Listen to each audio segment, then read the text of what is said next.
बिस्मिल्लाहिर्रहमानिर्रहीम। Exercise 6.5 second year mathematics में हम लोग डिस्कस कर रहे हैं। एक्सरसाइज है हमारी, टॉपिक है हमारा ट्रिग्नोमेट्रिक सब्स्टिट्यूशन।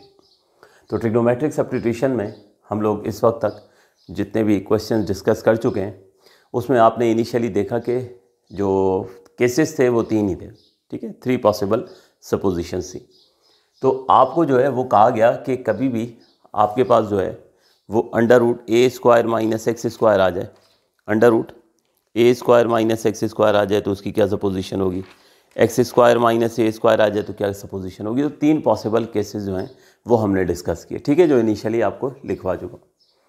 इस वक्त हमारे पास जो है लिखा हुआ है ए स्क्वायर प्लस एक्स स्क्वायर, उस पर पावर 3/2 है, ठीक है। तो 3/2 को आप देखो इस तरह से लिख सकते हो ना, ए स्क्वायर प्लस एक्स स्क्वायर पर 1/2 लिखो और क्यूब बाहर लिख दो। और 1/2 का मतलब क्या है, अंडर रूट, ठीक हो गया। तो हमारे पास इसका मतलब ये हुआ कि a square plus x square की पावर 3/2 का मतलब है cube of under root a square plus x square. तो a square plus x square हो तो फिर सपोजिशन क्या होती है, आप देख सकते हो कि अगर ए स्क्वायर प्लस एक्स स्क्वायर हो तो ये हमारा सेकंड वाला केस है, ठीक है। इनिशियली वो 3 सपोजिशंस आपको लिखवाई हैं, तो उसमें फिर ए टेंजेंट थीटा हम जो है वो सपोज किया करते हैं, ठीक हो गया। तो यहाँ पर ये जो मैंने 3/2 को स्प्लिट किया है तो अब आपको समझ आ गया होगा, वरना आप लोगों के जहन में आ रहा होता कि सर ये रूट तो है ही नहीं, आपने तो कहा था ये स्ट्रक्चर होना चाहिए, ठीक है। तो ये स्ट्रक्चर ऑलरेडी मौजूद था, बस ये कि उसको थोड़ा सा उसका शेप अप कर दिया गया था। तो एनीवे शुरू करते हैं। और ए टेंजेंट थीटा हम सपोज करेंगे। अच्छा, चूँकि यहाँ पर ए ही है तो इसलिए ए टेंजेंट सपोज करना है। अगर यहाँ पे 16 होता तो हम 4 टेंजेंट सपोज करते, अगर यहाँ 9 होता तो 3 टेंजेंट सपोज करते, ठीक है ना। तो हमने सपोज कर लिए A tangent theta, A as it is आया, टेंजेंट का डेरिवेटिव सीकेंड स्क्वायर। तो ये सपोजिशन हो गई। अब लिमिट्स थीटा के हिसाब से एडजस्ट कर लेते हैं। तो पहले यहाँ लोअर लिमिट पुट करते हैं 0 और फिर यहाँ अपर लिमिट पुट करेंगे ए और हम नई लिमिट निकालेंगे। तो जब x जो है वो 0 है तो ये हो जाएगा 0 equals to a tangent theta. तो टेंजेंट 0/a 0 हो जाएगा। थीटा की वैल्यू निकालनी है तो टेंजेंट को उस तरफ शिफ्ट कर देंगे तो यहाँ से थीटा की वैल्यू आ जाएगी 0, ठीक है। तो ये हमारे पास जो है ये पहला एंगल आ गया। अब x की जगह यहाँ पर लिमिट पुट कर दें a, तो ये हो जाएगा a equals to a tangent theta. तो a को क्रॉस मल्टीप्लाई करके इधर ले आए तो a/a 1 के बराबर हो जाएगा, ठीक। तो 1 इक्वल्स टू टेंजेंट थीटा हो गया। यहाँ से थीटा की वैल्यू निकालें तो टेंजेंट इन्वर्स 1 हो जाएगा, और टेंजेंट इन्वर्स 1 यानी टेंजेंट किस एंगल पर 1 देता है तो 45 डिग्री पर। तो ये अपर लिमिट आ गई π/4।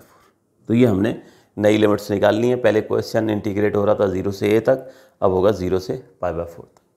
तो अब ये क्वेश्चन कंसीडर करते हैं, उसमें ये सारी वैल्यूज़ जो हैं रिस्पेक्टिव प्लेसेस के ऊपर पुट करते हैं। पहले क्वेश्चन को सिंप्लीफाई करेंगे, ऑब्वियस सी बात है, फिर जब सिंपल फॉर्म आ जाएगी तो फिर एक वक्त आएगा कि हम इंटीग्रेट करेंगे। तो नाउ तो सब जगह वैल्यू पुट करते हैं। नई लिमिट्स जो हैं वो आ जाएंगी 0 to π/4। dx की जगह ये देखें ये वैल्यू पुट की जाएगी न्यूमरेटर में, a सीकेंड square theta D theta, ये आ गया। डिनोमिनेटर में आ जाए, डिनोमिनेटर में ये देखें पावर में 3/2 लिख रहा हूँ। सबसे पहले ये आया ए स्क्वायर एज इट इज, उसके बाद प्लस की साइन आई। अब यहाँ x की जगह क्या पुट करना है, ए टेंजेंट थीटा, ए टेंजेंट थीटा, ये आ गया और इसके ऊपर आ गया स्क्वायर। तो ये अब इसको जो है वो हम सिंप्लीफाई करना शुरू करते हैं। 0 to π/4 आया, न्यूमरेटर में आ गया a secant square theta, A secant square theta. यहाँ पर हमारे पास ए स्क्वायर प्लस आया। अभी देखो ए टेंजेंट के ऊपर स्क्वायर है तो ये ए स्क्वायर टेंजेंट स्क्वायर थीटा, बाहर जो पावर 3/2 है वो एज इट इज आएगी। ठीक, नेक्स्ट स्टेप में यहाँ से इस कर्ली ब्रैकेट के अंदर ए स्क्वायर कॉमन निकालना है। ए स्क्वायर हम कॉमन निकालेंगे तो ये हो गया integral of 0 to π/4 a secant square as it is आया, कर्ली ब्रैकेट में ए स्क्वायर कॉमन आया, बच जाएगा 1 + टेंजेंट स्क्वायर थीटा और कर्ली ब्रैकेट के ऊपर पावर है 3/2। नेक्स्ट स्टेप में 0 to π/4 a secant square theta आ गया न्यूमिनेटर में। डिनोमिनेटर में अब ज़रा देखिएगा, ये हमारे पास ए स्क्वायर एज इट इज, यहाँ पर ट्रिग्नोमेट्रिक आइडेंटिटी इस्तेमाल करेंगे 1 + टेंजेंट स्क्वायर थीटा, तो इसकी जगह आ गया सीकेंड स्क्वायर थीटा और बाहर पावर 3/2। ठीक है, नेक्स्ट स्टेप में 0 to π/4 a secant square theta आ गया।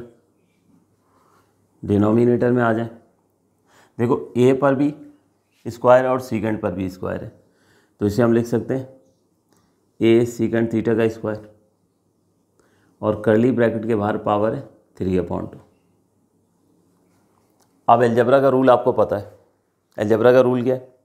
अलजेब्रा का रूल ये है कि पावर के ऊपर पावर आए तो दोनों पावर्स मल्टीप्लाई होती हैं, तो 2 मल्टीप्लाई होगा 3/2 से, तो 2 जब मल्टीप्लाई होगा 3/2 से, तो 2 से 2 कैंसिल हो जाएगा, या डायरेक्ट कैंसिल करते हैं 2 से 2। ठीक है, तो क्वेश्चन हो गया इंटीग्रल ऑफ 0 to π/4, न्यूमिनेटर है ए सीकेंड स्क्वायर थीटा और डिनोमिनेटर में या यहीं डायरेक्ट कैंसिल कर देते हैं, 2 से 2 कैंसिल होगी। ठीक है, तो क्या बन गया ए सीकेंड थीटा का cube. In the next step 0 to π/4 a secant square theta, ये न्यूमिनेटर आया, डिनोमिनेटर में आ जाए तो ये क्यूब ए पर आएगा और ये क्यूब सीकेंड पर आएगा। ठीक है, ये आ गया। अब यहाँ पर होगी कैंसिलेशन। ठीक है, तो देखो सबसे पहले ए से ए क्यूब को कैंसिल करोगे तो ए स्क्वायर रह जाएगा। ठीक है, इसी तरह सीकेंड स्क्वायर को सीकेंड क्यूब से कैंसिल करेंगे तो एक सीकेंड नीचे बच जाएगा। तो सिंपल इस स्टेप में क्या हुई है, कैंसिलेशन हो गया। 0 to π/4, तो हमारे पास जो है ऊपर तो कुछ नहीं बचा सिवाय डी थीटा के, क्योंकि ये भी पूरा पूरा कैंसिल हो गया और सीकेंड स्क्वायर कैंसिल हो गया, तो नीचे बच गया ए स्क्वायर सीकेंड थीटा। ठीक है, क्योंकि ऊपर सीकेंड स्क्वायर था, नीचे सीकेंड क्यूब था, तो एक सीकेंड बचा। अब ये ए स्क्वायर डिनोमिनेटर में कोफिशिएंट है ना, इसको बाहर ले जाएंगे, तो ये हो गया 1/a square integral of 0 to π/4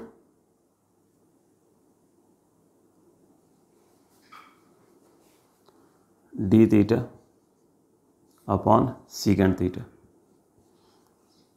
in the next step integral of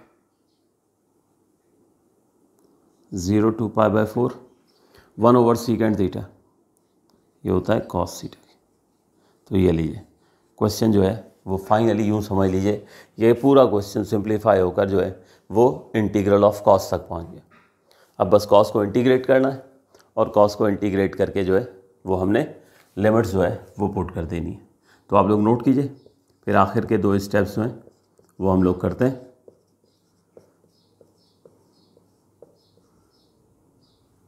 तो ये क्वेश्चन हमारा कंप्लीट हो जाएगा। दरमियान में लिख दिया करें 1 + टेंजेंट स्क्वायर सीकेंड स्क्वायर के ट्रिग्नोमेट्रिक आइडेंटिटी जो इस्तेमाल की थी, नोट कीजिए, फिर आगे प्रोसीड करते हैं।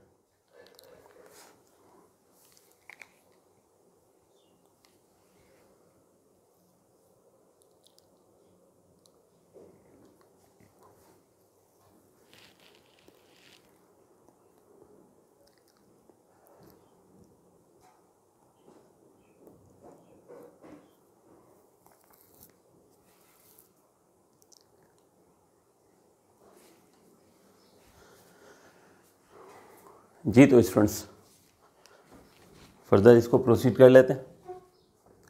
वैसे तो आप लोग खुद भी कर सकते थे, लेकिन बेहतर है मैं करवा दूँ ताकि किसी किस्म का कोई डाउट जो है वो ना रहे। अब इसके बाद 1/a², ये तो रहा एज इट इज। कॉस का डेरिवेटिव माइनस साइन होता है, ठीक है, तो इंटीग्रल पॉजिटिव साइन हो जाएगा, यानी इसका इंटीग्रल साइन हो गया। जो लिमिट्स होती हैं वो स्क्वायर ब्रैकेट लगा के हम लोग यहाँ पे लिख देंगे। अब इसमें बस लिमिट्स पुट कर दें, upper limit minus lower limit, तो 1/a², सबसे पहले अपर लिमिट फिर लोअर लिमिट, ये पुट कर देंगे। फिर आ गया sin π/4। sin π/4 का मतलब sin 45, ठीक है। और sin 45 जो होता है ये होता है 1/√2 के बराबर, और sin 0 बराबर है 0। तो यानी सिंपल हमारे पास 1/a² इंटू 1/√2, और इसको फाइनली हम लिख सकते हैं 1/√2a²। ये बेटे आंसर है, नोट कर लीजिए। तो दोस्तों आप लोगों को समझ आ गया होगा, नोट कीजिए, ठीक है। और कोशिश किया करें कि वीडियो को एक दफ़ा 2 दफ़ा अच्छी तरह से जो है उसको रिवाइंड करके दोबारा से देखा करें, ताकि बिल्कुल जो है ना ये चीज़ें आपके लिए जो है आसान हो जाए। तो ये कॉन्सेप्ट के हिसाब से बड़ा इंपॉर्टेंट ट्रिग्नोमेट्रिक सब्स्टिट्यूशन फ्यूचर में आपको इंशाल्लाह काम आएगा। नोट कीजिए।